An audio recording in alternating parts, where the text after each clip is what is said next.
What I'm basically saying is I think the time has come for Royal Enfield to snap out of the fact that everything has to be connected to heritage.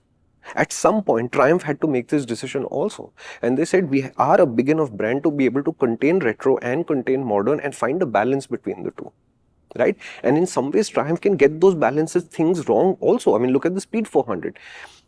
It's just modern enough to be so compact that it has very little street presence. But it does look like a retro and the finish levels are awesome.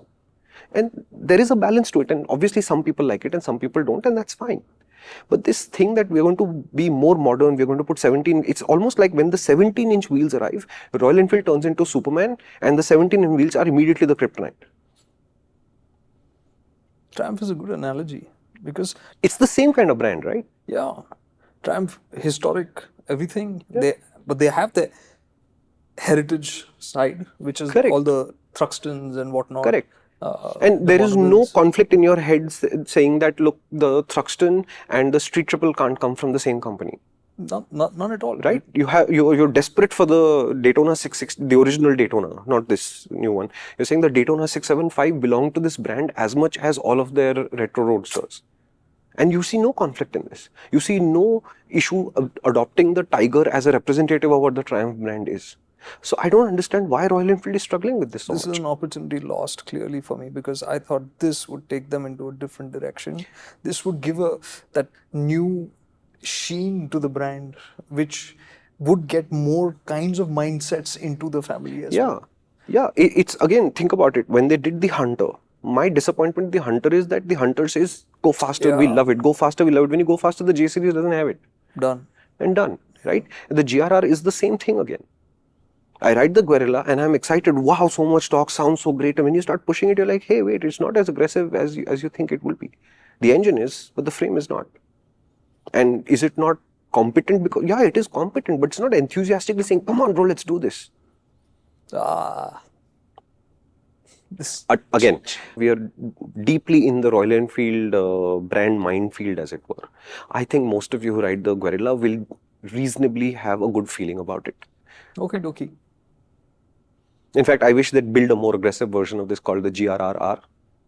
Because when you add the third R, then you get the really aggressive machine, right? So it'll call the GRR 450. It'll finally have the rubber it deserves. Right now it's just... Yeah, it'll be, I don't know, another 10-15 kilos lighter. Yeah.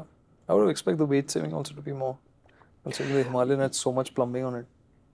Yeah, but look, I don't think Royal Enfield is interested in making out-and-out performance-oriented motorcycles. They're very much in their little world of little bit more. Until something causes them to snap out of it and say, okay, let's go all out once and see what happens. And they might have to sacrifice a product in the process. Like imagine, for example, that they went out and built something that is exactly what the Duke 390 represents to you in your head. Not in terms of the design and stuff, but that kind of a nature. I don't know that the first wave of that product will be well received by an audience. But a company like Royal Enfield can afford to ignore that 200 crores or whatever they spend on that product as a brand extension. That it brought our brand to a whole bunch of new people. It's a small number of people, but they have a voice. They'll communicate the fact that we are changing. We can build something more aggressive. And you can move on from that. And I think the Guerrilla was the opportunity to do it. But increasingly, I'm thinking that going forward, when Royal Enfield says we have a bike, what is the front wheel size? When they say 17 inches, oh, my guards are up. Jane do. No, not jane do. I don't know what's going to happen now. Hello. If you enjoyed this clip, which means you're into good conversations, and that's what we're all about. It's really hard packing in the essence of an idea into a 60-second clip. This 3-minute, 5-minute video would have given you a sense of that. And you can enjoy this entire conversation in its full glory on the MotorInc channel. So why don't you head out over there and subscribe to that? And you could subscribe to this channel as well if you enjoyed it.